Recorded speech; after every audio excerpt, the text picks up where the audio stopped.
রমেশ ছিল একেবারে সাধারণ একজন কৃষক। ছোট্ট এক টুকরো জমি আর কিছু গরু বাছুর নিয়ে তার দিন চলত। কিন্তু তার হৃদয়ে ছিল এক গভীর স্বপ্ন, নিজের জমিতে সোনালী ফসল ফলানোর স্বপ্ন।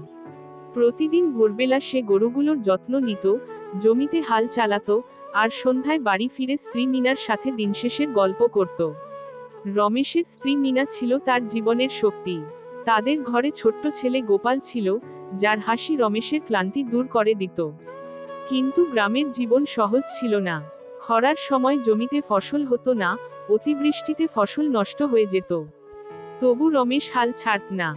সে জানত, কঠোর পরিশ্রম আর অধ্যবসায়ী তাকে সফল করবে। এক বছর গ্রামে প্রচণ্ড খরা পড়ল। রমেশের জমি শুকিয়ে ফেটে গেল। ফসলের কোনো আশা নেই, গরুগুলোও খাওয়ার জন্য তাজা ঘাস পেত না। গ্রামের অনেক কৃষক শহরে চলে গেল, কিন্তু রমেশ সিদ্ধান্ত নিল, সে তার গ্রাম ছেড়ে যাবে না। সে তার পরিবারকে ভরসা দিল, কষ্ট আসবে, কিন্তু আমরা লড়াই করব। একদিন রমেশ গ্রামের প্রবীণ বৃদ্ধ হারাধন কাকুর কাছে গেল।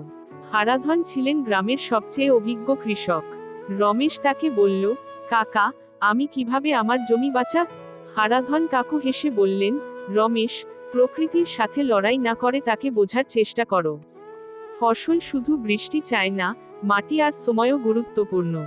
রমেশ গভীরভাবে চিন্তা করল। সে নতুন পদ্ধতি শেখা শুরু করল, পরিবর্তিত ফসল, জল সংরক্ষণ, আর জৈব সার ব্যবহার। তার জমি ধীরে ধীরে সবুজ হতে শুরু করল। গ্রামের অন্য কৃষকেরাও তার পদ্ধতি অনুসরণ করতে লাগল। একদিন গ্রামে প্রবল বৃষ্টি হলো। অন্য কৃষকদের জমি জলমগ্ন হয়ে গেল, কিন্তু রমেশের জমি সঠিক ড্রেনেজের কারণে ঠিকই রইল। তার ফসল ঘন সবুজ হয়ে উঠল। গ্রামের মানুষ তার প্রশংসা করতে লাগল।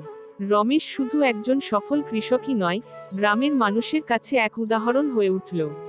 সে তাদের শেখালো, লড়াই করা মানে শুধু শক্তি নয়, বুদ্ধি আর ধৈর্যও দরকার। তার ছেলে গোপালও বড় হয়ে তার বাবার মতো একজন পরিশ্রমী কৃষক হয়ে উঠল। রমেশ তার জীবনে অনেক কষ্ট পেয়েছিল, কিন্তু তার অধ্যবসায় তাকে গ্রামে একজন বীর বানিয়েছিল।